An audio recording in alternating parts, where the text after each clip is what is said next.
Hi everyone, ఈ వీడియోలో మనం వోకల్ కార్డ్స్ రవ్ సప్లై పాలసీ అండ్ కండిషన్స్ ఏమొస్తాయని ఒకసారి చూద్దాము. సో ముందుగా ఏంటంటే ఈ లారింగ్స్ అన్నది ఎక్స్తో ఎండ్ అవుతుంది కాబట్టి it is supplied by the Vegas nerve. ఇది జస్ట్ నేను ఒక హింట్ చెప్తున్నాను. సో అది ఎక్స్తో ఎండ్ అవుతుంది కాబట్టి ఎక్స్ ఈజ్ 10 కాబట్టి అది వేగస్ నర్వ్ అని గుర్తుపెట్టుకుందాం. సో ఈ వేగస్ నర్వ్ అనేది ఇట్ ఈస్ డివైడెడ్ ఇంటూ మళ్ళీ superior laryngeal nerve, recurrent laryngeal nerve అనమాట. ఈ సుపీరియర్ లారింజియల్ నర్వ్ అనేది మళ్ళీ internal laryngeal nerve, external laryngeal నర్వ్గా డివైడ్ అవుతుంది. Internal laryngeal nerve sensory supply ఇస్తుంది సుప్రాగ్లాటిక్ ఏరియాకి. అదే ఎక్స్టర్నల్ లారింజియల్ నర్వ్ అయితే మోటార్ నర్వ్ ఇది. సో సిటీ మజిల్ అంటే cricothyroid muscle which is a tensor muscle. So ఆ మజిల్కి అది సప్లై చేస్తుంది అనమాట. అదే రికరెంట్ లారింజియల్లో మళ్ళీ లెఫ్ట్ రైట్ అని 2 ఉంటాయి కదా. సో ఈ లెఫ్ట్ ఏంటంటే it has a very long course, whereas right అన్నది మనం చూద్దాం అది నెక్లో ఉంటుంది. సో ఇక్కడ ఏంటంటే ఇది సెన్సరీ సప్లై చేస్తుంది. మనకు రిమైనింగ్ ఏరియా అంటే గ్లాటిస్ సబ్ గ్లాటిక్ కదా.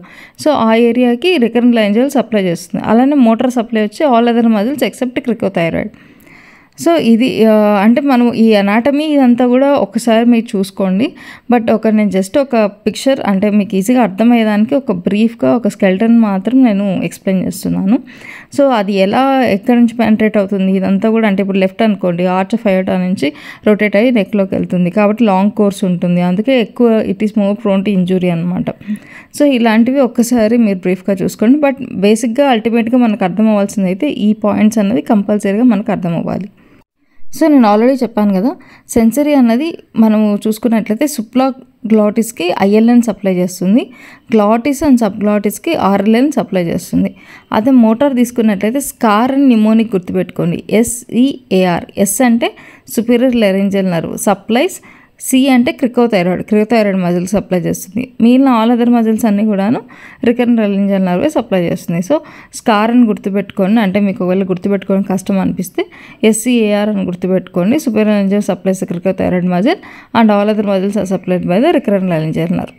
Next RLN nerve palsy. అంటే ఇది ఇన్కంప్లీట్ అయితే ఎలా ఉంటుంది, యూనిలేటరల్ అయితే ఏంటి, బైలేటరల్ ఏంటి, కంప్లీట్ అయితే ఎలా ఉంటుంది అనేది ఈ కండిషన్స్ ఒకసారి చూద్దాం. సో ఇక్కడ మనం బేసిక్గా మనం గుర్తుపెట్టుకోవాల్సింది ఏంటి అంటే, ఇప్పుడు మనకు ఒక నర్వ్ పాలసీ ఇచ్చారనుకోండి, అది సెన్సరీనా మోటారో చూసుకోవాలి. ఫర్ సపోజ్ సెన్సరీ అనుకుందాం, ఒకవేళ ILN తీసుకుందాం.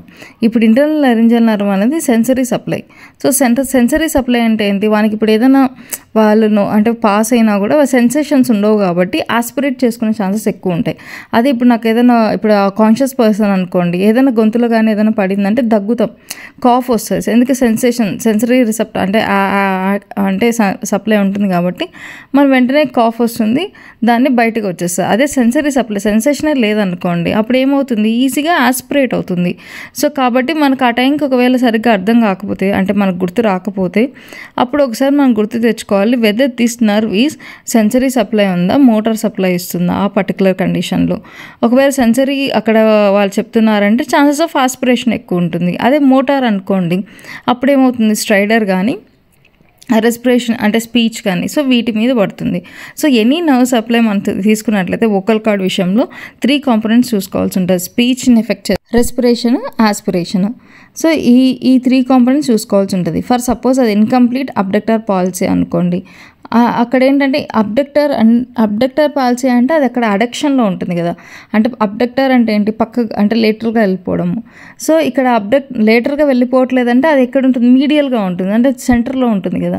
సో కాబట్టి యూనిలేటరల్ అయితే పెద్దగా ఏం ప్రాబ్లం ఉండదు, అంతా స్పీచ్ కానీ రెస్పిరేషన్ కానీ ఆస్పిరేషన్ కానీ ఇవే ఆస్పిరేషన్ ఉండదు, స్పీచ్ రెస్పిరేషన్ నార్మల్గా ఉంటుంది. సో కన్జర్వేటివ్గా చేసుకోవచ్చు. అదే బైలేటరల్ అనుకోండి, 2 వైపులా అబ్డక్టర్ పాలసీ ఉంది అంటే ఏమవుతుంది, అప్పుడు ఆ వోకల్ కార్డ్స్ అనేవి సెంటర్లో ఉంటాయి.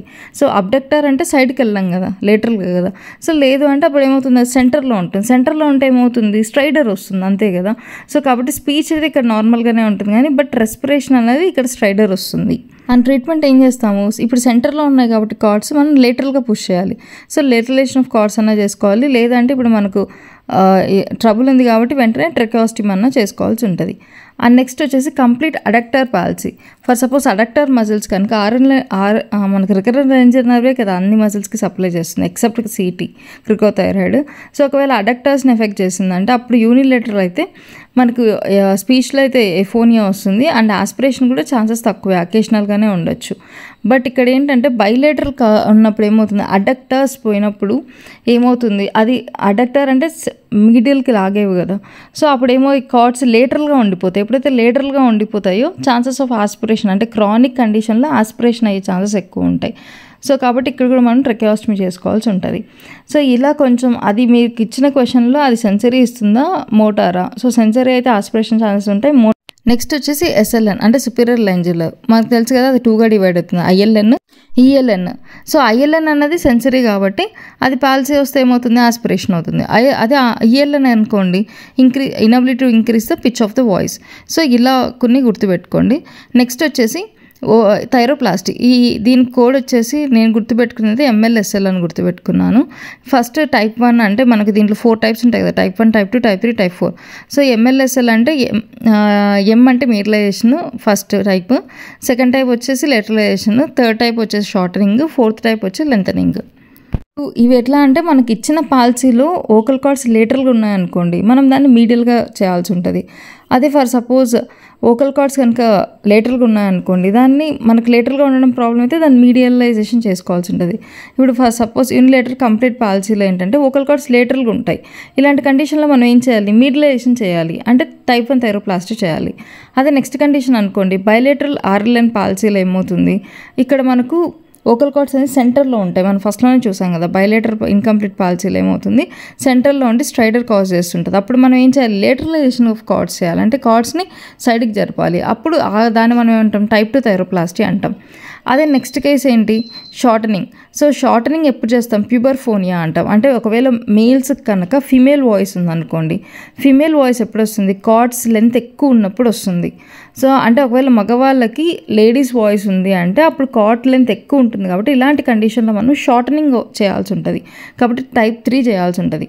అదే టైప్ 4 అంటే ఏంటి, లెంథనింగ్ అంటే ఒకవేళ ఆడపిల్లకి మేల్ వాయిస్ ఉందంటే ఆండ్రోఫోనియా ఉందనుకోండి, అలాంటి కేసెస్లో ఏంటి అక్కడ ఓకల్ కార్డ్ అన్నది షార్ట్గా ఉంది కాబట్టి ఇక్కడ మనం లెంథన్ చేయాల్సి ఉంటుంది. సో అలాంటి కండిషన్స్ని మనం టైప్ 4 చేయాలి, దట్ ఈస్ లెంథనింగ్ ప్రాసెస్ అనమాట. అండ్ నెక్స్ట్ జనరల్ పాయింట్స్ ఏంటంటే మ్యాక్సిమం స్ట్రైడర్ ఎక్కడ చూస్తాము, బైలేటర్ ఇన్కంప్లీట్ పాలసీలో చూస్తాము, ఎందుకంటే కార్డ్ సెంటర్లో ఉంటాయి కాబట్టి ఇలాంటి కండిషన్లో మ్యాక్సిమం స్ట్రైడర్ చూడడం జరుగుతుంది. అలానే మోస్ట్ కామన్ కాజ్ ఏంటి ఈ RLN ఇంజురీకి అంటే థైరాయిడ్ సర్జరీ మనం మార్చేయాల్సి ఉంటుంది. And thank you for watching, please to subscribe my channel.